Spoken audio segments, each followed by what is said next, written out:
मैं अंशु कुमार आप लोगों का स्वागत करता हूँ फिर से जीएस 360 डिग्री वर्ल्ड वाइड में। हम लोग ज्योग्राफी पढ़ रहे थे। मैंने आप लोगों को प्रॉमिस किया था कि मैं आपको होल ज्योग्राफी लेकर के आऊँगा और कंटिन्यूअस मैं उस पर वर्क कर रहा हूँ। हाँ, थोड़ा सा रेगुलर नहीं हो पाता हूँ मैं, लेकिन थोड़ा सा कोचिंग वगैरह क्लास लेने के चक्कर में जैसे कहीं बीपीएससी का बैच वगैरह चल रहा है तो उसे टाइम से फिनिश करना है, तो उसके लिए थोड़ा सा मैं टाइम कम निकाल पा रहा हूँ। ये मैं पूरी कोशिश कर रहा हूँ कि आपके सामने हम रेगुलरिटीज़ के साथ हम लेकर के आ पाएँ।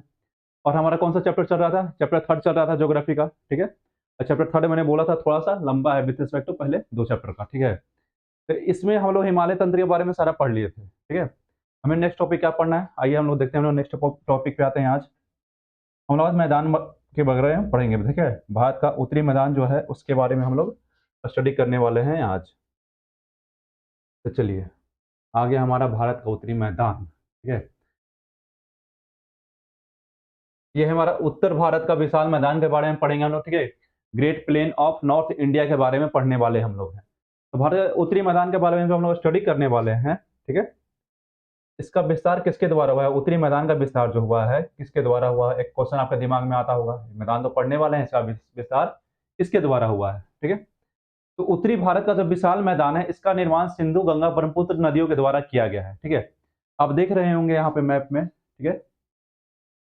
ये हमारा सिंधु नदी हो गया इस तरह से, ठीक है? ये देखिए सिंधु नदी हो गया हमारा इस तरह से, ठीक है? गंगा नदी हो गया इस तरह से हमारा, ठीक है? ये ब्रह्मपुत्र नदी इस तरह से हो गई, ठीक है? इस सिंधु, गंगा, ब्रह्मपुत्र का जो मैदान है ना, इसी के बारे में स्टडी करना है। तो उत्तरी भारत के विशाल मैदान का निर्माण मुख्य रूप से सिंधु नदी तंत्र, गंगा नदी तंत्र और ब्रह्मपुत्र नदी तंत्र के द्वारा किया गया है। इसके बारे में हमें स्टडी करना है, ठीक है? इस मैदान को हम 2 भाग में डिवाइड करते हैं। किस भाग में? 2 भाग में डिवाइड करते हैं, ठीक है? किस बेसिस पे करते हैं हम लोग, उसका आइए हम लोग स्टडी करते हैं। 2 भाग में इसको हम लोग डिवाइड करेंगे इसको, ठीक है? चलिए, तो पहले हम लोग इसको देखने वाले हैं उत्तरी भारत का विशाल मैदान, ओके? उत्तरी भारत का विशाल मैदान के बारे में हम लोग देखने वाले हैं। उत्तरी भारत का विशाल मैदान जो है इसको 2 भाग में डिवाइड किए हम कौन-कौन सा? एक उचावच के हिसाब से, ठीक है? तो उचावच के हिसाब से एक तो इसका डिवीजन करेंगे हम, इसके हिसाब से उचावच और भौतिक लक्षण के आधार पर थोड़ा-सा ज़ूम कर देते हैं हम ताकि आप लोग को थोड़ा क्लियर दिख सके, ठीक है? चलिए, आ गया? अब सही है। चलिए, तो उचावच एवं भौतिक लक्षण के आधार पर उचावच एवं भौतिक लक्षण के आधार पर इसका हम विभाजन करेंगे। इसके हिसाब से उचावच और भौतिक लक्षण के आधार पर इसको 7 भाग में डिवाइड करेंगे हम। कितने भाग में? 7 भाग में डिवाइड करेंगे। उचावच का मतलब ऊंचाई के हिसाब से, जैसे नदी आ रही है ऊपर से फ्लो करते हुए, ठीक है? हिमालय से आ रही है नदी, तो ऊपर से नदी आ रही है धीरे-धीरे फ्लो करते हुए नीचे की ओर। जैसे-जैसे नीचे की ओर आएगी नदी कुछ ना कुछ निर्माण करते हुए जाएगी। कहीं भाबर प्रदेश का निर्माण करेगी, तो कहीं खादर का करेगी, कहीं बांगर का करेगी। इस तरह से कुछ ना कुछ मैदानी भाग का वो निर्माण करेगी।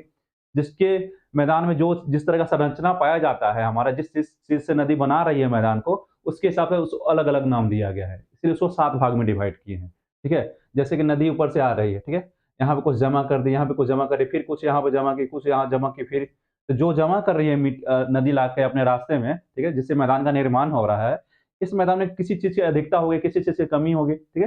तो उस हिसाब से इसको अलग-अलग नाम दिया गया है। इसको 7 भाग में हम लोग बाँटे हैं, ठीक है? तो क्या अलग-अलग नाम दिए हैं, वो देखिए। क्या इसको अलग-अलग नाम दिया गया है? तो पहला क्या हो गया हमारा भाबर, पहला नामकरण क्या क्या किया गया है? भाबर के बारे में, ठीक है? तो भाबर प्रदेश हो गया, सेकंड क्या है हमारा? भाबर प्रदेश, सेकंड क्या है? तराई, पहले नाम सुन लीजिए, इसके बाद सबका डील करेंगे हम कायदे से एकदम एक-एक करके। उसके बाद क्या है? तराई हमारा, उसके बाद क्या है हमारा? बांगर, बांगर के बाद क्या है हमारा? खादर, खादर के बाद क्या है हमारा? डेल्टा। या यहाँ ध्यान रखिएगा रे और भूड जो हम लिखे हैं ना, ये दोनों बांगर का टाइप है, बांगर में ही आएगा ये, रे और भूड, ठीक है? और सबसे नीचे हमारा कौन सा आएगा? डेल्टा, ठीक है? चलिए। तो आइए अब हम लोग इसको स्टडी करते हैं एक-एक करके। एक-एक करके क्या करेंगे इसका हम लोग स्टडी करेंगे। चलिए, हाँ। तो उत्तरी भारत के विशाल मैदान, ठीक है? इसे देखिए मैंने क्या लिखा है इसमें उसको आप एक बार देख लीजिए, ठीक है? उत्तरी भारत का विशाल मैदान जो हो गया हमारा मुख्यतः सिंधु, गंगा, ब्रह्मपुत्र के मैदान से निर्मित है, ठीक है? यही चीज़ इसमें लिखा हुआ है जो आपको अभी हम बताए थे। इन्हें गंगा ब्रह्मपुत्र का मैदान भी कहते हैं। जो ये गंगा ब्रह्मपुत्र नदियों के द्वारा बनाया गया है, इसे गंगा ब्रह्मपुत्र का मैदान भी कहते हैं इसे। यह मैदान पश्चिम में सिंधु नदी से लेकर पूर्व में कहाँ ब्रह्मपुत्र नदी तक फैला हुआ है। समुद्र तल से इसकी ऊंचाई कितनी है? एवरेज 291 मीटर ऊंचाई है, सॉरी 200 मीटर इसकी एवरेज ऊंचाई है। कितनी है? 200 मीटर इसकी एवरेज ऊंचाई है। चलिए आइए इसको आपको हम मैप में दिखाते हैं इसको, ठीक है? क्योंकि ज्योग्राफी का मतलब ही होता है कि मैप से इसका हम स्टडी करें, ठीक है? चलिए, ये आएगा आपका सिंधु गंगा का ब्रह्मपुत्र का मैदान आपका।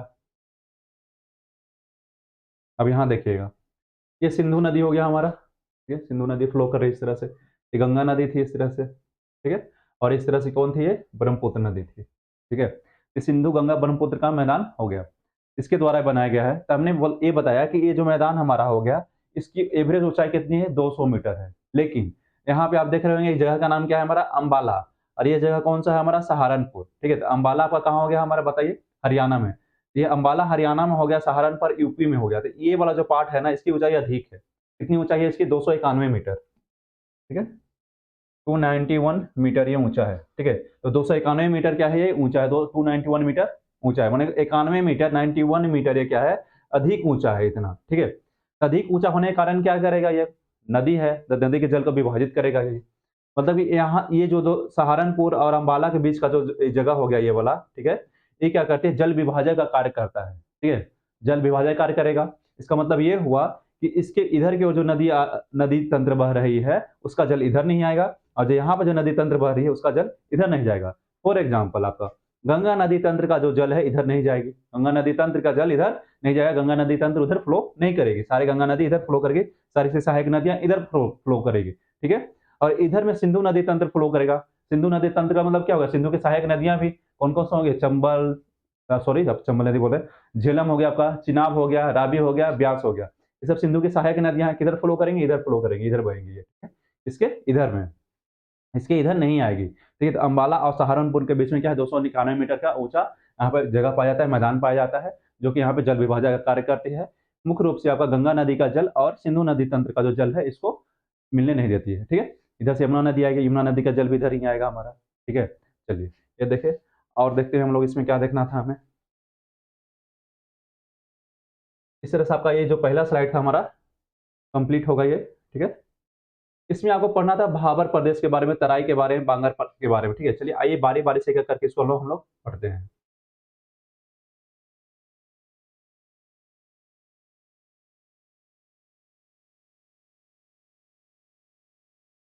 भाबर किसे कहते हैं, बांगर किसे कहते हैं, तराई किसे कहते हैं?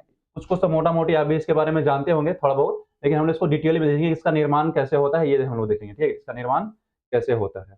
चलिए, ये हिमालय है, ये हमने इसे क्या बना दिया इस तरह से? हिमालय बना दिया हमने, ठीक है? हिमालय बना दिया ये। अब देखिए, हिमालय से नदी आ रही है ऊपर से, नदी फ्लो करते हुए आ रही है। नदी रास्ते में क्या जमा कर दी है? यहाँ पे पत्थर वगैरह ऊपर से चट्टान वगैरह जो लेकर के आ रही थी, इसको जमा कर दी नदी ने यहाँ पे, इस तरह से। नदी जमा कर दिया यहाँ पे ला करके, ठीक है? अब क्या होगा? ये जो नदी आ रहा था ऊपर से, ठीक है? ये जो नदी ऊपर से आ रही थी, ठीक है? ये जो नदी ऊपर से आ रही थी, इन चट्टानों से बीच बीच में होकर के फ्लो करेगी, ठीक है? तो भाबर प्रदेश का निर्माण होता है नदी के द्वारा। जो नदी ऊपर से आ रही है, हाइट से आ रही है, इसके अंदर पोटेंशियल एनर्जी अधिक होता है। पोटेंशियल एनर्जी अधिक क्यों होता है? क्योंकि आपको भी पता है, कोई वस्तु अगर अगर यहाँ पे है, रखा हुआ है, ठीक है? अगर नीचे से आप देख रहे हैं, इसके पास एच हाइट है, कितना एच हाइट है, तो इसके पास कितना पोटेंशियल एनर्जी होगा? mg एच होगा। उसी तरह से नदी अगर ऊपर से आ रही है फ्लो करते हुए, तो उसको अंदर में क्या था? पोटेंशियल एनर्जी था। जैसे जैसे नदी नीचे आएगी, सारा पोटेंशियल एनर्जी किसमें कन्वर्ट होगा? काइनेटिक एनर्जी में कन्वर्ट हो जाएगा। काइनेटिक एनर्जी अधिक होने के कारण इन नदियों के सामने जो भी चट्टान या या पत्थर वगैरह बड़ा सा आता है, उसको साथ में दहा करके लेके चल जाती है, ठीक है? और साथ में दहा कर लाएगी, और जब नीचे लाएगी और जब उसका काइनेटिक एनर्जी कम होगा, तो क्या करेगी? उसको जमा करना शुरू कर देगी, अपने मार्ग में जमा कर दी। तो मार्ग में जो देख रहे हैं चट्टान जो गोल गोल बनाए ना, यही सब वो चट्टान है, जिनको लाकर नदी कहाँ की मार्ग में अपना जमा कर दी। अब नदी क्या करेगी कि इन चट्टान के बीच से होकर फ्लो करेगी, नीचे-नीचे से। अब जैसे बड़ा-बड़ा चट्टान रख दिए, ठीक है? अब पानी है ना, पानी का तो थोड़ा भी गैप मिलेगा तो उसमें फ्लो होगा, बीच से बहेगा। देखो ऊपर में चट्टान हो गया, नीचे से नदी बहती है। इस संरचना कहाँ पाया जाता है? भाबर प्रदेश में। इसको बोल दिए हम लोग भाबर प्रदेश। तो भाबर प्रदेश में क्या हुआ? चट्टान से निर्मित मैदान है, ठीक है? जहाँ पे नदी चट्टान के नीचे से फ्लो करके बहा करती है, ठीक है? यहाँ पे बड़ा-बड़ा चट्टान जमा कर दिया, लेकिन अभी भी नदी के पास जो छोटे-छोटे टुकड़े होंगे, कण होंगे, रेत होंगे, उसको तो साथ में लेकर बहा रही है अभी। इसके बीच से लेकर के बाहर लेकर निकल रही है, ठीक है? अब नदी क्या करेगी? नीचे आएगी, और नीचे जब आती है तो खादर आपका तराई क्षेत्र का निर्माण करेगी। किसका? तराई क्षेत्र का, ठीक है? अब यहाँ पे क्या करेगी? नदी जो है अपना छोटा-छोटा जो यहाँ पे ये था आपका, ये गाद वगैरह इसको जमा करना शुरू कर दी, ठीक है? और नदी क्या होगा, इसके अब ऊपर की ओर निकल जाएगी, नदी यहाँ से ऊपर निकल जाएगी, नदी जो आ रही थी इस तरह से, ठीक है, अब ये ऊपर निकलेगी। मतलब तराई क्षेत्र में आने के बाद जब यहाँ पे नदी आ गई तराई क्षेत्र में, ठीक है, तो तराई क्षेत्र में नदी आने के बाद जो है ऊपर निकल जाती है, ठीक है। और तराई क्षेत्र कैसा होगा, दलदली होगा, क्योंकि नदी क्या है, यहाँ पे आप जो छोटा छोटा कंद वगैरह था ला करके यहाँ पर जमा कर दी, और नदी क्या है इसके ऊपर से बहना शुरू कर दी, ठीक है। तराई क्षेत्र में नदी कहाँ ऊपर निकल के आ गई। आपका भावर प्रदेश में नदी नीचे से बह रही थी, देख रहे थे आप भावर प्रदेश में, तराई प्रदेश में क्या होगा, नदी ऊपर आ गई आपके, ठीक है। और यहाँ पे किस तरह का क्षेत्र का निर्माण हुआ, दलदली क्षेत्र का निर्माण होता है। चलिए, तराई क्षेत्र के बाद हमारा दलदली का निर्माण, भाबर के बाद तराई का निर्माण हो गया। और तराई के बाद जिसका निर्माण होता है वो बांगर, यहाँ पे देखिए बनाया गया है आपका, यह है बांगर, ठीक है। ये क्षेत्र कौन सा है हमारा, बांगर क्षेत्र है यहाँ पे, और ये क्षेत्र क्या है हमारा, बांगर, ठीक है। तो बांगर क्षेत्र जो होता है किसके बाद, तराई के बाद इसका निर्माण होता है। ये जलोढ़ मिट्टी से निर्मित आपका क्षेत्र है, ठीक है। तो बांगर और खादर दोनों जो है जलोढ़ मिट्टी के टाइप है। ये बांगर जो आप देख रहे हैं, ठीक है, बांगर, ये बांगर जो देख रहे हैं आप, ये भी जलोढ़ मिट्टी का टाइप है ये, ठीक, बांगर। जो खादर देख रहे हैं यहाँ पे, ये भी क्या है, जलोढ़ मिट्टी से बना हुआ है। तो बांगर जो होता है पुरानी जलोढ़ मिट्टी से बना हुआ है, ठीक है। इसी में क्या है, कैल्शियम कार्बोनेट के टुकड़ा वगैरह पाया जाता है, ठीक है। कैल्शियम कार्बोनेट का इस तरह से क्या होता है, इसमें टुकड़ा पाया जाता है इस तरह से, कैल्शियम कार्बोनेट का, ठीक है। इसमें टुकड़ा पाया जाता है किसमें, बांगर में से खुदाई करिएगा तो अंदर से मिलेगा। ये अनउपजाऊ होता है, उपजाऊ नहीं होता है। क्यों उपजाऊ होता है, क्योंकि ऊंचा होता है, थोड़ा ये ऊंचा होता है, मतलब यहाँ तक बाढ़ का पानी नहीं पहुंच पाता है। अब बाढ़ का पानी जब नहीं पहुंचेगा तो फिर क्या होगा, नया जो जलोढ़ मिट्टी है वो जमा नहीं हो पाएगा। नया जलोढ़ मिट्टी जब जमा नहीं होगा, ऊपर में परत नहीं जमेगा, तो अनुपजाऊ होगा, वो उपजाऊ ज्यादा नहीं होगा, ठीक है। और खादर प्रदेश क्या होता है, थोड़ा नीचा होता है, वहाँ बाढ़ का पानी हमेशा पहुंच जाता है। बाढ़ का पानी पहुंचेगा खादर प्रदेश में, क्या होगा, नदी अपने साथ बहाकर जो ला रही है, छोटे छोटे आपका वो जुक्कन वगैरह ला रही है, चिका मिट्टी वगैरह ला रही है, ऊपर में ला करके जमा कर देगी, ठीक है। जमा करेगी, बहुत ही ज्यादा उपजाऊ होता है बाढ़ वाला मिट्टी जो होता है वो, ठीक है। तो खादर प्रदेश क्या होता है, उपजाऊ होता है। ये बांगर से नीचा क्षेत्र होता है, जहाँ बाढ़ का पानी हमेशा आते रहता है, ठीक है। तो बांगर देखे, आप खादर देखे।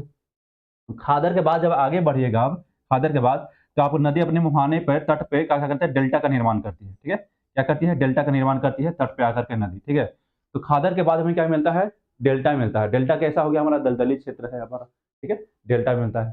चलिए, डेल्टा गए, अब बांगर पे जब आए ना, तो बांगर पे दो चीज और आपको देखना है, रेह और भूड़, क्या बोलते हैं, रेह और भूड़, ठीक है। बांगर का ही दो और टाइप देखना है हमें, रेह के बारे में देखना है एक हमें, ठीक है, रेह के बारे में, और एक भूड़ के बारे में देखना है, ठीक है। क्या देखेंगे हम इसमें, भूड़ के बारे में। तो रेह क्या है हमारा, रेह या कल्लर भी इसको बोलते हैं, कहाँ बोलते हैं, हरियाणा और पंजाब में। तो हरियाणा और पंजाब में बहुत अधिक हमारा नहरी सिंचाई के कारण, नहरी सिंचाई में नदी से जल निकाल कर जब नहर बनाया जाता है, उससे सिंचाई के कारण क्या है कि बांगर प्रदेश में क्या है ना, कि ऊपर में एक लेयर जम गया है नमक का, जिसे हम क्या बोलते हैं, रेह या कलर बोलते हैं हम, ठीक है, रेह या कलर, ठीक है। अब बांगर का है जब क्षरण होता है ऊपर वाला परत का, मृदा का क्षरण होता है, तो भूड का निर्माण होता है, ठीक है। तो बांगर में ही जब ऊपर वाले परत का मृदा का जब क्षरण होगा, क्या निर्माण होगा, भूड का निर्माण होगा। इसे बेसिक संरचना बताया हमने कि किस तरह से निर्माण हुआ हमारा भाबर का, किस तरह से तराई बना, किस तरह से बांगर बना, और किस तरह से खादर बना, और किस तरह से डेल्टा बना, ये हम लोग देखें, ठीक है। चलिए, अब ऐसा करते हैं, कंपैरिजन करके थोड़ा-सा हम लोग स्टडी कर लेते हैं। जैसे कि आपका भाबर हो गया, बांगर हो गया, तो भागर भाबर है, बांगर है, तराई है, इन लोगों का कंपैरिजन करके जब स्टडी करेंगे, तो दिमाग में ज़्यादा सेट होगा आपका, ठीक है। चलिए, आइए कंपैरिजन करते हैं हम लोग अब। तो पहला कंपैरिजन हमारा है भाबर और तराई के बीच में है, ठीक है। भाबर और किसके बीच में है, तराई के बीच में कंपैरिजन करना है, ठीक है। आपको ठीक है, चलिए आइए देखते हैं हम लोग भाबर और तराई के बीच का कंपैरिजन। तो ज़ूम नहीं कर सकते, ज़्यादा ज़ूम करेंगे जैसे कट जाएगा ये, ठीक है। इतना ही थोड़ा-सा मैनेज करना पड़ेगा आप लोगों को। ठीक है, तो पहला पॉइंट हमारा क्या है, पहला पॉइंट है, यह शिवालिक या गिरिपद प्रदेश में सिंधु नदी से तीस्ता नदी तक विस्तृत है। सिंधु से तीस्ता नदी तक विस्तृत है, इसका मतलब क्या समझे आप, सिंधु से तीस्ता नदी तक विस्तृत है। आइए आपको दिखाते हैं मैप से हम, सिंधु से तीस्ता नदी तक।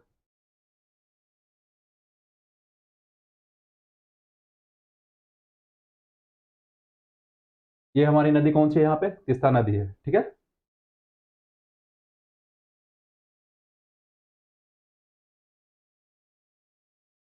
थोड़ा सा टाइम लग रहा है, थोड़ा सा स्क्रीन थोड़ा सा रिस्पॉन्स लेट से दे रहा है, ठीक है। ये हमारा सिंधु नदी हो गया, ठीक है।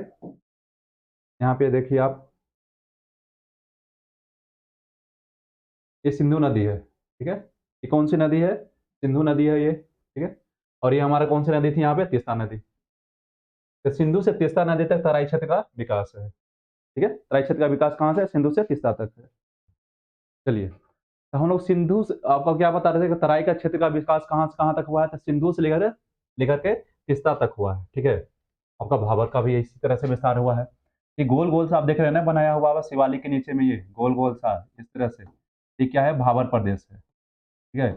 जो राउंड राउंड देख रहे हैं आप, ठीक है, बनाया हुआ, ये क्या है हमारा भाबर प्रदेश है, ठीक है। तो भाबर प्रदेश कहाँ से कहाँ तक बनाया गया है, इस सिंधु नदी से, ठीक है। ये हमारा जो सिंधु नदी है, ये कौन सी नदी है, ये सिंधु नदी है, ठीक है, सिंधु नदी है। तो सिंधु नदी से तीस्ता नदी तक बनाया गया है ये, ठीक है। आपका ये है हमारा तीस्ता नदी, ठीक है। तो सिंधु से तीस्ता नदी तक भाबर का हमारा विस्तार हुआ है। कितना चौड़ाई है इसका, भाबर का चौड़ाई हमारा कुछ होगा, ठीक है। तो भाबर का यहाँ पे क्या होगा, हमारा कुछ चौड़ाई भी होगा। तो सिंधु नदी से तीस्ता नदी के बीच में क्या है, हमारा इसका विस्तार हुआ है, ठीक है। क्लियर है इतना। चलिए आगे आइए, देखिए उसी तरह से आपका जो तराई क्षेत्र हो गया ना, इसका भी विस्तार जो है सिंधु से तीस्ता तक हुआ। तराई क्षेत्र इसके भाबर के नीचे बोले थे ना हम, लीजिए भाबर का नीचे वाले जो क्षेत्र है ना, ये क्षेत्र, ये तराई क्षेत्र है, ये क्या है, तराई क्षेत्र है। इसका भी निर्माण कहाँ से कहाँ तक हुआ है, सिंधु से लेकर के तीस्ता तक हुआ है। क्लियर है। चलिए इसका जो चौड़ाई कितना है, भाबर प्रदेश जो हो गया ना, इसका चौड़ाई कितना है, भाबर प्रदेश का चौड़ाई है 8 to 16, माने 8 से 16 किलोमीटर इसका चौड़ाई है। ये जो विस्तार हो गया इस तरह से, ये वाला, ठीक है, ये वाला जो हो गया विस्तार कितना है, 8 से 16 किलोमीटर। जो तराई क्षेत्र जो नीचे वाला देख रहे हैं ना, इसका विस्तार अधिक है, ठीक है। तराई क्षेत्र जो आप देखते हैं, इसका विस्तार अधिक है। इसका विस्तार कितना है तराई क्षेत्र का, तराई क्षेत्र जो देख रहे हैं ना आप, ठीक है, ये तराई क्षेत्र, इसका विस्तार अधिक है। इसका विस्तार जो है कितना है बताइए, 20 से 30 किलोमीटर, 20 to 30 किलोमीटर।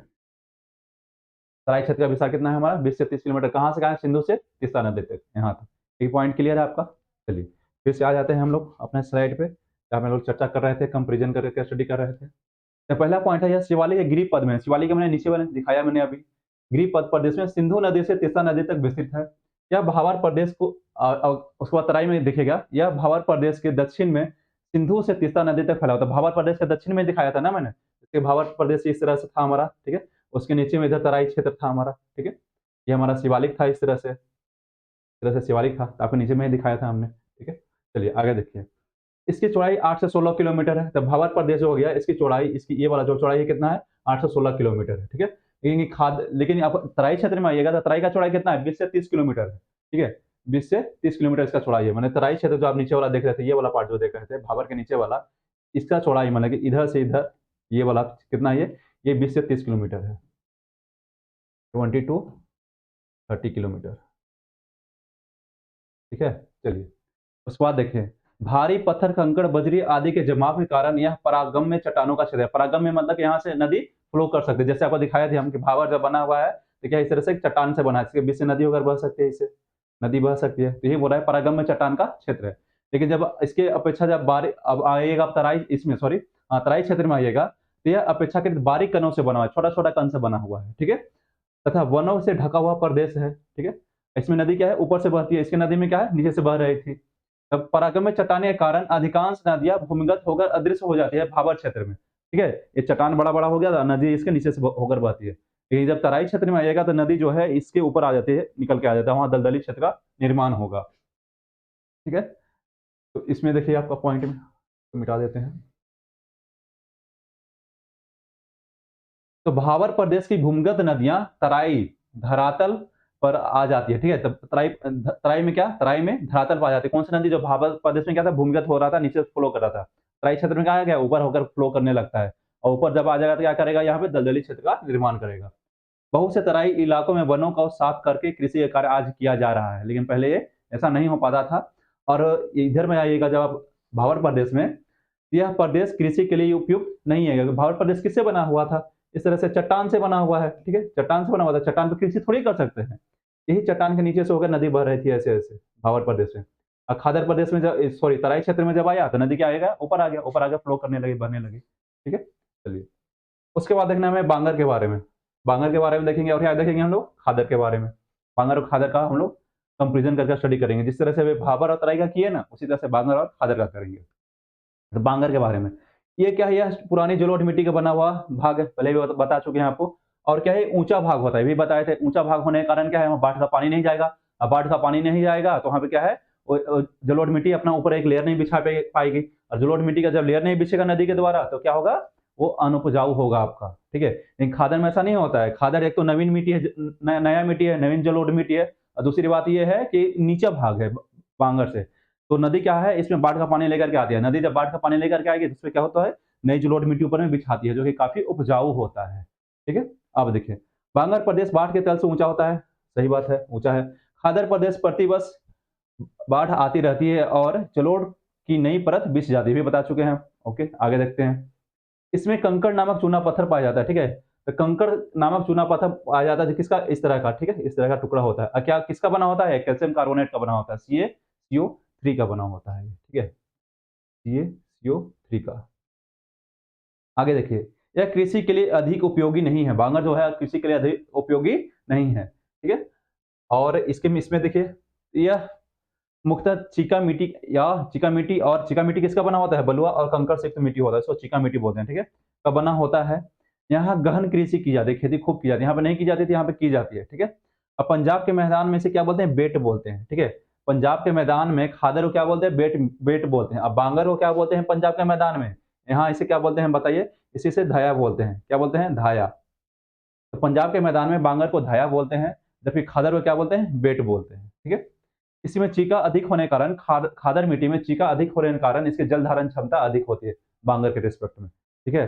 चलिए, अब उसके बाद देखना हमें रेह के बारे में, जो बताए थे आपको हम, उसी के बारे में अभी चर्चा करेंगे। रेह का क्या बताए थे हम, कि ये बांगर मिट्टी का ही एक आपका टाइप है, ठीक है। रेह क्या है, बांगर मिट्टी का ही एक आपका टाइप है, जो आपका हरित क्रांति के समय अत्यधिक सिंचाई के कारण क्या है, उसके ऊपर में क्या है, एक नमक का लेयर चढ़ गया है। और जो नमक का लेयर चढ़ गया है, जिसके कारण इसको क्या बोलते हैं, यहाँ पर रेह बोलते हैं, कलर बोलते हैं। कहाँ, पंजाब और हरियाणा में, ठीक है। यही है आपका रेह प्रदेश, ठीक है। चलिए, उसके बाद क्या है, भूड। भूड का क्या बोलते हैं, बांगर प्रदेश के अपक्षय के कारण मुलायम मिट्टी ऊपर का क्या हो गया है, नष्ट हो गया है, ठीक है। और अब कंकरेली और भूमि मिलती है, जिसे भूड कहते हैं, यही बताया था आपको हम। उसके बाद डेल्टाई क्षेत्र, डेल्टाई प्रदेश या खादर मैदान का ही बढ़ा हुआ भाग है। इसका विस्तार निचली गंगा घाटी, पश्चिम बंगाल में पाया जाता है। इसमें पुराना, नया तथा पंग तथा दलदली सम्मिलित है। यह उच्च भूमि का चादर होता है, ठीक है। ये चीजें हम लोग देख लिया अभी। तो हम लोग आप क्या देखे अभी, भारत का जो उत्तरी मैदान देख रहे थे, उसका विभाजन देखे थे, वो चावच के हिसाब से। तो 7 भाग में उसको डिवाइड किए थे हम लोग, ठीक है। तो 7 भाग का एक एक करके हम लोग स्टडी किए, ठीक है। हमारा बांगर था, खादर था, ठीक है। सबसे ऊपर में क्या था, भाबर था। भाबर के बाद तराई था। तराई के बाद क्या आया था हमारा, तराई के बाद हमारा आता है बांगर। बांगर के बाद क्या आता है, खादर। खादर आता है, खादर के बाद क्या आता है, डेल्टाई क्षेत्र। तो जो बांगर था उसी में 2 टाइप हमने पढ़ना था, एक रेह पढ़ना था, एक भूड पढ़ना था। रेह क्या था हमारा, तो बांगर मिट्टी पर जो नमक का ऊपर में एक परत बिछ जाता है, तो उसको क्या बोलते हैं, रेह बोलते हैं, कलर बोलते हैं। कहाँ बोलते हैं, हरियाणा और पंजाब में। तो भूड क्या था हमारा, तो भूड था हमारा कि ये जो हमारा ये बांगर मिट्टी हो गया, उसका ऊपरी परत जो है जब नष्ट होता है, मुलायम मिट्टी वाला, तो कंकरीली पथरीली मिट्टी पाया जाता है, उसको क्या बोलते हैं, भूड बोलते थे हम लोग, ठीक है। ये देखें हम लोग। चलिए आते हैं नेक्स्ट स्लाइड पे हम लोग। नेक्स्ट स्लाइड पर हम देखने वाले हैं उत्तरी भारत का विशाल मैदान का प्रादेशिक आधार पर विभाजन, ठीक है। अभी किस आधार पर विभाजन देखे, उचावच एक हिसाब से देखे थे ना। अब इसको हम लोग प्रादेशिक आधार पर विभाजन करेंगे, हम नदी के हिसाब से हम लोग विभाजन करेंगे, ठीक है। प्रादेशिक विभाजन इसका करेंगे। चलिए थोड़ा और जूम करते हैं। चलिए आइए देखते हैं इसको हम लोग। उत्तरी भारत का विशाल मैदान का प्रादेशिक आधार पर विभाजन, ठीक है। तो पंजाब का मैदान सबसे पहले हमें पढ़ना है। इसमें सबसे पहले कौन सा मैदान पढ़ना है हमें, पंजाब का मैदान। आइए पंजाब का मैदान का स्टडी करते हैं, ठीक है। उसी तरह से राजस्थान का मैदान पढ़ेंगे, गंगा ब्रह्मपुत्र का मैदान पढ़ेंगे हम लोग, ठीक है। तो पहले पंजाब का मैदान पढ़ते हैं, उसके बाद गंगा गंगा का भी मैदान पढ़ेंगे, ब्रह्मपुत्र का भी मैदान पढ़ेंगे हम लोग, ठीक है। राजस्थान का भी मैदान पढ़ेंगे। 4 मैदान करीब पढ़ेंगे अभी इसमें हम लोग, ठीक है। चलिए तो देखते हैं इसमें। तो पंजाब का मैदान क्या है, सिंधु नदी के सहायक नदियों के द्वारा बनाया गया है, ठीक है। चलिए तो पंजाब का अर्थ पहले हम लोग समझ लेते हैं। पंजाब क्या लिखा गया है, पंजाब। इसको हम लोग क्या लिख सकते हैं, पहले ऐसा लिख सकते हैं क्या, पंजाब को, पंजाब को पंजा, ठीक है। तो क्या लिख सकते हैं हम, प्लस आब, ठीक है, प्लस आब। पंजा मीन्स क्या होता है, 5। पंजा मीन्स क्या हो गया, 5, ठीक है। और आप की मीन्स क्या हो गया, नदी। आब मीन्स क्या हुआ, नदी। पंजाब मीन्स 5 और आप आपका मतलब क्या हो गया, नदी। इसका मतलब ये है कि पंजाब का मैदान जो है 5 नदियों के द्वारा निर्मित किया गया है। कितनी नदियों के द्वारा, 5 नदियों के द्वारा निर्मित किया गया है, ठीक है? यही कहना चाह रहा है ये, कि पंजाब का निर्माण जो हुआ है 5 नदियों के द्वारा किया गया है। कौन-कौन सी नदी के द्वारा? तो सिंधु के सहायक नदी, सिंधु के द्वारा नहीं, सिंधु के सहायक नदियों के द्वारा किया गया है, ठीक है? सिंधु के सहायक नदियों के द्वारा, क्योंकि पंजाब में तो सिंधु नदी बहती ही नहीं है, कहाँ से निर्माण करेगी? तो पंजाब के सहायक नदियों के द्वारा विस्तार किया निर्माण किया गया। कौन-कौन सा नदी है हमारे? तो सिंधु के सहायक नदी आप चाहिए तो पढ़ लीजिए, इधर से आप पश्चिम से लेकर पूरब तक। पहला नदी कौन-सा है? झेलम है, फिर चिनाब है, फिर रावी है, फिर ब्यास है, उसके बाद क्या है? सतलज। तो झेलम, चिनाब, रावी, ब्यास, सतलज, इन 5 नदियों के द्वारा पंजाब के मैदान का निर्माण किया गया। इसलिए इसको क्या बोलते हैं? पंजाब, पंजाब प्लस आब, आब मीन्स नदी और पंजाब मीन्स 5। चलिए, अब देखते हैं हम लोग कुछ और, थोड़ा-सा मिटा लें इसको हम पहले। चलिए, तो सिंधु के सहायक नदियों के द्वारा निर्माण किया गया है। पंजाब के पर्वतीय मैदान में नदियों के द्वारा अपरदन से निर्मित भूमि को चौस कहते हैं, ठीक है? चौस, क्या वर्ड आया हमारे सामने? चौस वर्ड आया। तो पंजाब के पर्वतीय मैदान में नदी के द्वारा जो भूमि अपरदित कर दिया गया है ना, उसको चौस बोलते हैं हम लोग, ठीक है? चौस बोलते हैं उसको, चोस कहते हैं। चोस, कहीं चौस भी बोलते हैं इसको, कहीं चोस भी कहते हैं, ठीक है? कहीं चौस और कहीं चोस कहते हैं। इस प्रकार के चौस पंजाब के होशियारपुर जिले में अधिक पाया जाता है। कहाँ पाया जाता है? तो पंजाब के होशियारपुर जिले में अधिक पाया जाता है, ठीक है? चलिए, यहाँ दोआबों का बना हुआ मैदान है, ठीक है? तो दोआब किसको बोलते हैं? तो 2 नदियों के बीच का जो क्षेत्र होता है उसे दोआब बोलते हैं। ठीक, जैसे पंजाब को डिकोड किए ना, वैसे दोआब को भी डिकोड कर सकते हैं आप, ठीक है? क्या लिखा हुआ है? दोआब, ठीक है?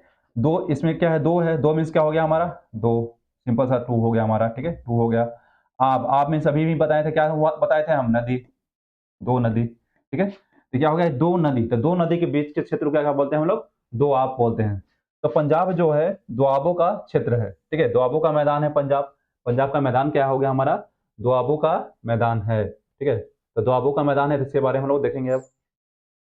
चलिए, आइए।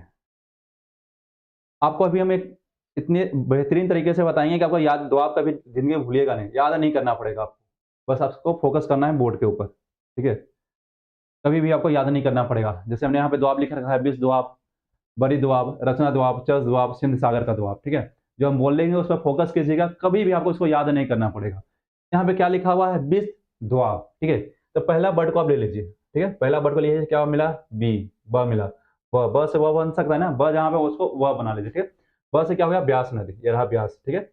लास्ट में क्या है हमारा? क्या है देखिए यहाँ पर? स है ना ये? सत, सत। तो सत से क्या हो गया हमारा? सतलज नदी। तो आपका जो दोआब लिखा गया है ना, उसी में नदी का नाम भी छुपा हुआ है, बस आपको डिकोड करने आना चाहिए। तो 20 दोआब हो गया, मतलब आपका ब्यास और सतलज नदी के बीच का जो क्षेत्र हो गया, मैदान हो गया, उसको क्या बोलते हैं? 20 दोआब कहते हैं, ठीक है? उसके बाद क्या लिखा? बारी दोआब। ब से क्या हो गया? ब्यास नदी। र से क्या हो जाएगा हमारा? रावी नदी।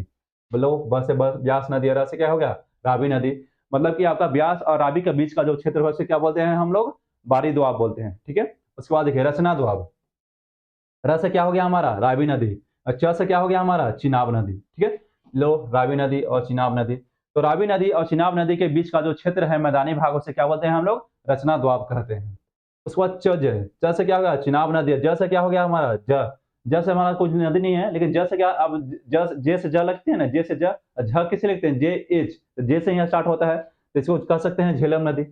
झेलम से चिनाब तक, च से चिनाब, ज से क्या हो गया हमारा? झेलम नदी। उसके बाद सिंध सागर मैदान लिखा है, यहाँ पर सागर वर्ड यूज कर दिया। सागर मतलब यहाँ बहुत सारा नदी बहने वाला है, ठीक है? तो देखिए आ गया झेलम, चिनाब एवं सिंधु, इन 3 नदियों को मिलकर के जो हमारा दोआब बनता है, उसको क्या बोलते हैं? सिंध सागर दोआब बोलते हैं, ठीक है? झेलम, चिनाब, इसका स्टार्टिंग का 2 सहायक नदी ले लिए पश्चिम से हम, झेलम और चिनाब को, ठीक है? इन 3 नदियों के द्वारा जो बनता है, उसे क्या बोलते हैं हम? सिंध सागर दोआब बोलते हैं। चलिए, अब देखते हैं कुछ और पॉइंट इसमें। पंजाब की पुरानी जलोढ़ भूमि जो होता है, पुरानी जलोढ़ मिट्टी, ठीक है? तो पुरानी जलोढ़ मिट्टी को क्या बोलते हैं? बांगर बोलते हैं, ठीक है? अब बांगर, अगर बांगर को क्या बोलते हैं? ठीक है? तो पंजाब की पुरानी जलोढ़ भूमि, जिसे बांगर कहते हैं, को अनवर भूमि भी बोलते हैं, बैड लैंड भी बोलते हैं उसको, ठीक है? ओके, आगे बढ़ते हैं। घाघर एक मौसमी नदी है जो पंजाब तथा हरियाणा के बीच राजनीतिक सीमा का निर्धारण करती है। तो अब ये बताया जा रहा है कि घाघर कैसा एक मौसमी नदी है और पंजाब और हरियाणा के बीच में एक राजनीतिक सीमा का निर्माण करती है, ठीक है? चलिए, प्राचीन काल में इसे सरस्वती नदी के नाम से भी पुकारा जाता था, ठीक है? आगे आते हैं। गंगा का मैदान के पढ़ना है नेक्स्ट पॉइंट में आपका, ठीक है? अभी कौन सा मैदान पढ़े हम लोग? पंजाब का मैदान पढ़े, उसके बाद क्या पढ़ेंगे? गंगा का मैदान, ठीक है? फिर पढ़ेंगे राजस्थान का और ब्रह्मपुत्र का मैदान। आइए हम लोग गंगा का मैदान देखते हैं। गंगा का मैदान, ठीक है? आ जाइए, तो मिटा देते हैं थोड़ा हम।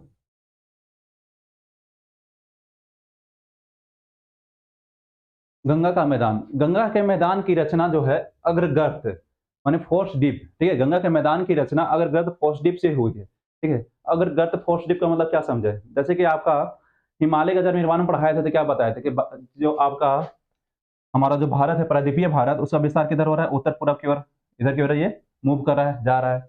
और ऊपर में अंगारा लैंड इसका आने का इंतजार कर रहा था, अंगारा लैंड से गया, जाकर टकराया, ठीक है। तो यहाँ पे क्या हुआ, थोड़ा सा हलचल हुआ तो यहाँ पे मिट्टी क्या हुआ, खिसका, यहाँ पे थोड़ा सा गैप बना, फोर्स डीप बना, गैप बना, एक बेसिन का निर्माण हुआ, ठीक है। तो जो बेसिन बना, गैप बना, उस बेसिन को गंगा, आपका गंगा नदी, सिंधु नदी तंत्र, ब्रह्मपुत्र, गंगा खास करके ब्रह्मपुत्र नदी के और सिंधु नदी तंत्र के द्वारा क्या किया गया, लाके भर दिया गया। गंगा नदी के द्वारा जो भरा गया उसको गंगा का मैदान कहे हैं हम, ठीक है। चलिए, गैप कैसे बना समझ में आया, चट्टान जैसे इसे टकराए टकराए तो थोड़ा सा पीछे गैप हटेगा ना, इस तरह से टकराया, टकराया तो क्या है, जैसे आप इसे हाथ में मार के देखिए, थोड़ा सा जर्क मारता है ना, पीछे की ओर हाथ भागता है, देखिए पीछे की ओर आता है हमारा, तो उसी तरह से पीछे की ओर हटा भूमि, जब भूमि हटा तो नीचे भूमि दब गया, ये प्लेट हमारा, प्लेट जब पीछे हटा दिया भूमि थोड़ा सा दब गया, जब भूमि जब नीचे दबा यहाँ पे तो गैप गड्ढा बन गया, जो गड्ढा बना उसके गंगा नदी के द्वारा लाया गया है, गंगा नदी एवं उसके सहायक नदियों के द्वारा लाके भर दिया गया। जब भर दिया गया तो वहाँ पे एक मैदान का निर्माण हुआ, जिसे क्या बोलते हैं हम, गंगा का मैदान कहते हैं, ठीक है। चलिए, इसमें ऐसा ही कुछ लिखा हुआ है, पढ़ लीजिए एक बार और आप देख लेते हैं इसमें। तो गंगा के मैदान की रचना एक अग्रगर्त फोर्स डीप में हुई है, जब प्रायद्वीपीय भूखंड ने हिमालय के दक्षिणी प्रसार को रोका, हिमालय के दक्षिणी प्रसार को रोका, प्रायद्वीपीय भूखंड ने, माने हिमालय का जो प्रसार नीचे की ओर होने लगा, तो प्रायद्वीपीय भूखंड जो नीचे की ओर था उसको रोका, तो रोका तो क्या होगा, टक्कर हुआ होगा। तो हिमालय के उचावच के कारण एक गर्त का निर्माण हो गया, जो धीरे धीरे हिमालय नदियों द्वारा, अवसादों द्वारा भर दिया गया, ठीक है। हिमालय नदी के अवसादों द्वारा भर दिया गया। आते हैं नेक्स्ट स्लाइड पे, हम लोग देखते हैं इससे हमारा क्या निर्माण होता है, गंगा के मैदान का निर्माण होता है, ठीक है। चलिए, आइए हम लोग आगे देखते हैं इसके बाद। चलिए, तो हम लोग क्या देख रहे थे, गंगा का मैदान देख रहे थे। तो गंगा का मैदान कैसे बना हुआ हमने अभी आपको बताया था, ठीक है। अब गंगा का मैदान फैला हुआ कहाँ से कहाँ तक है, तो इधर में आपका यूपी से लेकर के इधर हम पश्चिम बंगाल तक आ जाएंगे, तो यूपी आएंगे, बिहार आएंगे, पश्चिम बंगाल आएंगे, ठीक है। तो गंगा का मैदान यूपी से लेकर के पश्चिम बंगाल तक फैला हुआ है, ठीक है। चलिए, तो गंगा के मैदान का स्टडी करने के लिए इसको 3 भाग में डिवाइड करते हैं, गंगा के मैदान को हम लोग, ठीक है। कौन कौन से भाग में डिवाइड करते हैं, एक तो हो गया ऊपरी गंगा का मैदान, ठीक है। दूसरा कौन सा हो गया, मध्य गंगा का मैदान, और तीसरा निम्न गंगा का मैदान, ठीक है। तो ऊपरी गंगा गंगा का मैदान, मध्य गंगा का मैदान और निम्न गंगा का मैदान। और ऊपरी गंगा का मैदान का हम लोग स्टडी करते हैं पहले, सबसे पहले, ठीक है। तो यह मैदान क्या है, गंगा के मैदान का ऊपरी भाग है, ठीक है। इस मैदान में उत्तरी सीमा शिवालिक पहाड़ी है और दक्षिणी सीमा क्या है, हमारा प्रायद्वीपीय पठार है। दक्षिणी सीमा क्या हो, ऊपर में क्या होगा, शिवालिक पहाड़ है, हो गया ना, इस तरह से ये बृहद हिमालय था, विश्व मध्य या लघु हिमालय था हमारा, नीचे में शिवालिक। तो ऊपरी सीमा जो गंगा नदी कौन सा होगा, शिवालिक हो गया, ये हो गया। दक्षिणी भारत में प्रायद्वीपीय भारत, जैसे प्रायद्वीपीय भारत के इस तरह से निर्माण है ना, ये प्रायद्वीपीय भारत हो गया हमारा दक्षिणी सीमा, ठीक है। अब पश्चिमी सीमा कौन सा हो जाएगा हमारा, यमुना नदी। पश्चिमी सीमा कौन सा हो गया, यमुना नदी हो गया, ठीक है।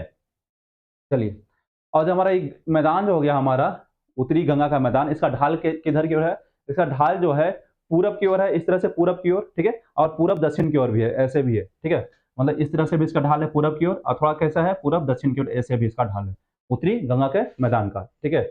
और ये चूंकि ऊंचाई पे स्थित है, इसलिए यहाँ पे बाढ़ बाढ़ नहीं आता, बाढ़ वगैरह नहीं आता है, ठीक है। सबसे ज्यादा बाढ़ कहाँ आता है, तो मध्यवर्ती गंगा के मैदान में आता है, मध्यवर्ती आपका गंगा के मैदान में सबसे अधिक बाढ़ आता है, ठीक है। तो मध्यवर्ती गंगा के मैदान में सबसे अधिक बाढ़ क्यों आता है, रीजन ये है, समझने वाली बात है कि मध्यवर्ती गंगा के मैदान में सबसे अधिक बाढ़ यहीं पे क्यों आता है।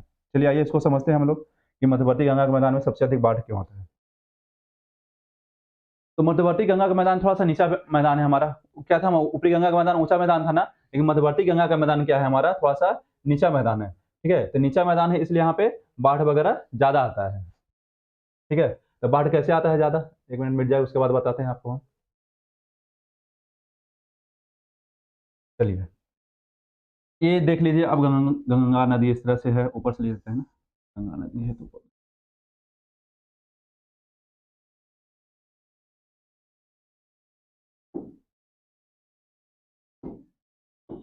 चलिए, ये क्या है, गंगा नदी इस तरह से है, ठीक है। अब मैंने बोला गंगा का उत्तरी मैदान, गंगा का उत्तरी मैदान से मतलब क्या समझे आप? देखिए, गंगा का देखिए ये मैदान जो हमारा हो गया, ठीक है, ये हो गया ऊपरी उत्तरी मैदान गंगा का, ठीक है। और ये मैदान जो हो गया गंगा का दक्षिणी मैदान हो गया। गंगा नदी के उत्तर में जो है उसको उत्तरी मैदान बोल दिए, जो दक्षिण में है उसको दक्षिणी मैदान बोल दिए, ठीक है? और ये वाला जो क्षेत्र हो गया गंगा का मध्यवर्ती क्षेत्र जो है इसको बोलते हैं गंगा का मध्यवर्ती मैदान बोलते हैं, ठीक है? गंगा का उत्तरी मैदान, गंगा का दक्षिणी मैदान, ये हमारा क्या था दक्षिणी मैदान। दक्षिणी मैदान था हमारा ये, ठीक है? ये क्या था हमारा? उत्तरी मैदान था ये हमारा, उत्तरी मैदान। और ये क्या है हमारा? मध्य गंगा का मैदान। तो उत्तरी मैदान के बारे में तो हम लोग स्टडी कर लिए थे बढ़िया से। अब मध्य गंगा का मैदान बचा हुआ है और दक्षिणी गंगा का मैदान बचा हुआ है। अब मैंने ये बोला कि मध्य गंगा के मैदान में बाढ़ ज़्यादा आता है, क्यों आता है? आप गौर कीजिए। मध्य गंगा का मैदान जो हो गया, यहाँ पे सहायक नदी वगैरह भी आएँगे ऊपर से लेकर के इस तरह से। आई सहायक नदी लेकर के इधर से भी कुछ नदी जाएँगे दक्षिणी गंगा के मैदान से होते हुए, सहायक नदी गया इधर। अब क्या है कि गंगा की नदी के बाढ़ के टाइम पे क्या होता है, पानी अधिक हो जाता है गंगा नदी में, क्यों हो जाता है? कि ग्लेशियर के पिघलने से जो पानी इसमें आ रहा था वो तो आ ही रहा है अभी भी, ठीक है? लेकिन जो बरसाती नदी जो पानी लेकर गया इसको कंट्रोल नहीं कर पाती है गंगा नदी। इसको जब कंट्रोल नहीं कर पाएगी गंगा नदी तो क्या होगा, गंगा नदी में बाढ़ आएगा। तो बाढ़ क्या आएगा, पास में ही आएगा ना सबसे पहले। तो गंगा नदी का सबसे पहले पास में क्षेत्र कौन-सा है? ये वाला क्षेत्र हो गया, मध्यवर्ती गंगा हुआ है। तो उत्तर वाला दूर में हो गया, दक्षिण वाला भी दूर में इसका हो गया। तो सबसे ज़्यादा इसका हानि कहाँ पहुँचाएगा? अब ज पास में होगा। अब पास वाला क्षेत्र भी कैसा है इसका? नीचा है, ठीक है? इसका क्या है और इधर दक्षिण वाला मैदान है, उत्तर में क्या है थोड़ा-सा ऊँचा है। इस कारण इधर पानी का जल अरे ऊँचा नहीं होता तो क्यों इधर से नदी इधर जाती, नदी फ्लो करती? इधर से इधर आती ना अगर उल्टा होता तो। इसका मतलब अगर नदी ऊपर से नीचे आ रही है, इसका मतलब ढाल किधर है? नीचे की ओर है। इसी कारण नदी इधर आ रही है। इसका मतलब क्या है? ये ऊँचा स्थान हो गया आपका और ये आपका नीचा स्थान हो गया। क्यों हो रहा है समझ में आपको आना चाहिए कि नदी फ्लो इधर कर रही है, ऊपर से नीचे आ रही है और नदी ऊपर से नीचे आ रही है, इसका मतलब ढाल किधर है नदी से? ढाल किधर है इस मैदान का? ऊपर से नीचे की ओर है। ठीक है? इसलिए नदी ऊपर से नीचे की ओर फ्लो कर रही है। देख कैसे फ्लो कर रही है? दक्षिण पूरब की ओर फ्लो कर रही है ना इस तरह से नदी। ठीक है? तो उत्तर मैदान का ढाल कैसा था? उत्तरी गंगा का मैदान का। दक्षिण पूरब मैंने बोला था और पूरब बताया था आपको, इसीलिए बताया था। ये हो गया आपका, ठीक है? तो यहाँ पे क्या है नदी विसर्प करती है, अब बाढ़ में ज़्यादा विसर्प करती है, मैदानी भाग आ गया, स्लोप कम होगा, स्लोप कम हो जाता है तो नदी क्या करेगी? विसर्प करेगी, ऐसे-ऐसे फ्लो करेगी, ठीक है? ऐसे-ऐसे, इसका पोटेंशियल कम हो जाता है इसका, ठीक है? साँप की तरह ये नदी बहती है। चलिए, अपने मैदान में गाद वगैरह लगा के जमा करते रहती है, ऐसे अपना क्या होता है, फिर एक टाइम ऐसा आता है कि अपना मार्ग भी बदल लेती है। ऐसे-ऐसे बह रही है ना, एक टाइम ऐसा आएगा कि ऐसे निकल जाएगी नदी और यहाँ पे आपका गोखुर झील का निर्माण हो जाएगा, यहाँ पे जल जम जाएगा। तो इस तरह से नदी विसर्प करते हुए गोखुर झील का भी निर्माण करती है। चलिए, तो मध्य गंगा का मैदान हम लोग देखें कि हमें बाढ़ क्यों आता है, ठीक है? चलिए इसको मिटाते हैं एक बार, आपको रीडिंग मार के भी दिखा देते हैं कि इसमें हमने क्या लिखा था आपका, ठीक है? चलिए।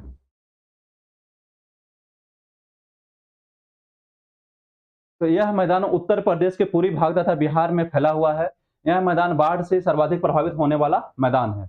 यहाँ गोखोर झील अधिक पाई जाती है क्योंकि इस भाग में नदियाँ विसर्प करती है। क्यों करती है बता दिया मैंने अभी आपको। उसके बाद पढ़ना है निम्न गंगा का मैदान, जिसको हमने बोला था दक्षिणी गंगा का मैदान, ठीक है? गंगा के मैदान में यहाँ वहाँ गर्त पाए जाते हैं। यहाँ वहाँ क्या बोलते हैं? गर्त पाया जाता है, ट्रेंच पाया जाता है, ठीक है? इन गर्त को पटना में क्या बोलते हैं हम लोग? पटना में क्या बोलते हैं? जल्ला। पटना में क्या-क्या बोलते हैं इस गर्त को? जल्ला। और मोकामा के निकट क्या बोलते हैं इसे? टाल। मोकामा में इस गर्त को टाल बोलते हैं और पटना में क्या बोलते हैं इसको? हम जल्ला बोलते हैं, ठीक है? अब पश्चिम बंगाल में जल्ले से भरे जो पानी होता है उसको क्या बोलते हैं हम लोग? बील बोलते हैं उसको, ठीक है?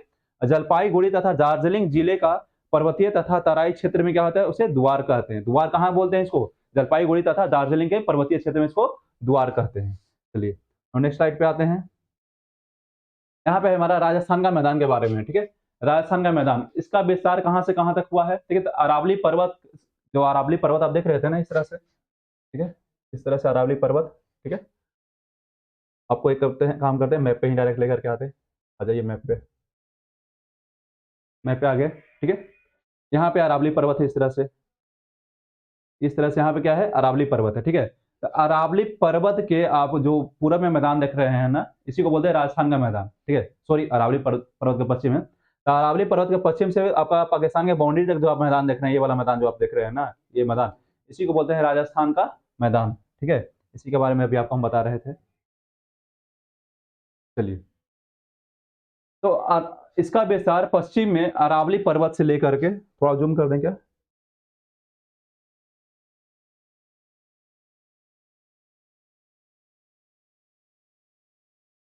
चलिए, आइए अब देखते हैं।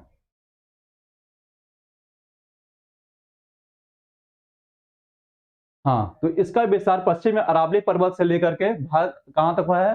पाकिस्तान के बाउंड्री तक हुआ है, भारत-पाकिस्तान की सीमा तक हुआ है। उत्तर में पंजाब, हरियाणा के मैदान तक हुआ है इसका, ठीक है? इसको 25 सेंटीमीटर सम वर्षा वाला रेखा जो है इसको 2 भागों में डिवाइड करती है। 25 सेंटीमीटर से कम वर्षा होता है वो मरुस्थल वहाँ पे पाया जाता है और 25 सेंटीमीटर से आपका 75 सेंटीमीटर के बीच में जहाँ पे वर्षा हो रहा है, वहाँ पर राजस्थान का शुष्क मरुस्थल पाया जाता है, ठीक है? शुष्क वनस्पति पाया जाता है वहाँ राजस्थान, ठीक है? इसको थार मरुस्थल भी बोलते हैं और राजस्थान बांगर बोलते हैं। थार मरुस्थल में वर्षा 25 सेंटीमीटर से कम होती है और थार मरुस्थल में खनिज तेल, जिप्सम और नमक का क्या है, भंडार पाया जाता है, ठीक है? और राजस्थान का बांगर जो हो गया ना, बांगर हो गया, उर्वर भूमि को क्या बोलते हैं, रोही बोलते हैं वहाँ पे। राजस्थान में बांगर का जो उर्वर भूमि होगा, उपजाऊ भूमि होगा, उसको क्या बोलते हैं हम लोग, रोही बोलते हैं। अब विश्व में सबसे अधिक घनी आबादी वाला मरुस्थल कौन सा है हमारा, थार मरुस्थल ही है, जो विश्व का सबसे घनी आबादी वाला मरुस्थल है, ठीक है? एक चीज और ध्यान दीजिएगा, कच्छ के रण को सफेद मरुस्थल कहा जाता है। कच्छ के रण को सफेद मरुस्थल कहते हैं। क्यों कहते हैं यहाँ पे हम सफेद मरुस्थल, कारण कि यहाँ पे क्या है, दलदली क्षेत्र है, ऊपर में क्या है, एक नमकीन परत जम गया है, इसलिए इसको क्या बोलते हैं हम लोग, सफेद मरुस्थल भी बोलते हैं, ठीक है? चलिए, उसके बाद हमें देखना है ब्रह्मपुत्र का मैदान। ब्रह्मपुत्र के मैदान के बारे में, इसे ब्रह्मपुत्र घाटी भी कहते हैं, ठीक है? ब्रह्मपुत्र के मैदान को हम लोग क्या कहते हैं, ब्रह्मपुत्र घाटी भी हम लोग कहते हैं ब्रह्मपुत्र के मैदान को, ठीक है? तो ब्रह्मपुत्र के मैदान को ब्रह्मपुत्र घाटी भी क्यों बोलते हैं, क्योंकि ब्रह्मपुत्र नदी के द्वारा ही निर्मित किया गया है। इसे असम का मैदान भी बोलते हैं, क्योंकि ब्रह्मपुत्र नदी का मैक्सिमम विस्तार कहाँ हुआ है, असम में हुआ है, ठीक है? तो ब्रह्मपुत्र नदी असम के सदिया से के पूरब से इन करती है, ठीक है? तो सदिया के पूरब से इन करती है और इस तरह से रैंप घाटी में बहते हुए धुबरी के पास में, ठीक है, धुबरी के पास में बांग्लादेश में प्रवेश करती है, ठीक है? इस तरह से फ्लो करती है आपके ब्रह्मपुत्र नदी, ठीक है? चलिए, ब्रह्मपुत्र नदी इस मैदान के पूरब में सदिया के निकट से प्रवेश करती है और 720 किलोमीटर बहने के पश्चात धुबरी के निकट दक्षिण में आकर के मुड़कर बांग्लादेश में प्रवेश करती है, ठीक है? यह मुख्य रूप से चावल एवं पटसन की यहाँ पे खेती की जाती है, ठीक है? तो चलिए, इस तरफ से थोड़ा सा हल्का सा आपको बोरिंग लगा होगा, समझने के लिए बहुत कुछ इसमें मिला था हमें। और मैंने थोड़ा लेक्चर थोड़ा सा लंबा गया होगा, लेकिन कुछ स्टूडेंट का कहना था सर एक लेक्चर में थोड़ा सा और बढ़ाइए, कंप्लीट कीजिए। मैं ठीक है, करता हूँ मैं कोशिश। चलिए, तो इस तरह से आपका कंप्लीट होता है यहाँ पे ये टॉपिक आज का, ठीक है? आप लोगों को कैसा लगा बताइएगा। और आप लोग वीडियो देखते हैं लेकिन क्या करते हैं, सब्सक्राइब नहीं करते हैं आप लोग, ठीक है? थोड़ा सब्सक्राइब कीजिए, इससे क्या होगा, हमें मोटिवेशन मिलता है, ठीक है? और जो कुछ लोग ऐसे हैं जो कि पटना में आकर के कोचिंग नहीं ले पाते, अफोर्ड नहीं कर पाते, रूम रेंट दें यहाँ आकर के, कोचिंग में महंगे महंगे फीस, जैसे मैं बीपीएससी एग्जाम में पढ़ा रहा हूँ, हैवी अमाउंट में बच्चे आकर वहाँ पे पेमेंट करते हैं, ठीक है? तो इस तरह से स्टूडेंट जो अफोर्ड नहीं कर पाते हैं, उनके पास आप वीडियो शेयर कीजिए, उनके पास तक ये पहुँचाइए, ताकि उनको फ्री में ज्योग्राफी उनके पास पहुँच सके, ठीक है? चलिए, आपका बहुत बहुत धन्यवाद।